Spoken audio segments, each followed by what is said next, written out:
Dalam kunjungan kerjanya selama 2 hari di Ambon, Wakil Presiden Ma'ruf Amin didampingi Menko Bidang Polkam Mahfud MD, Mendagri Tito Karnavian, Menkes, Menaker, dan Menkop UMKM.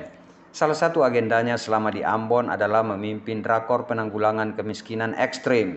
Dalam rakor ini, Wapres Ma'ruf Amin menyampaikan program penanggulangan kemiskinan ekstrim harus diselesaikan pada akhir tahun 2024 sesuai arahan Presiden Joko Widodo.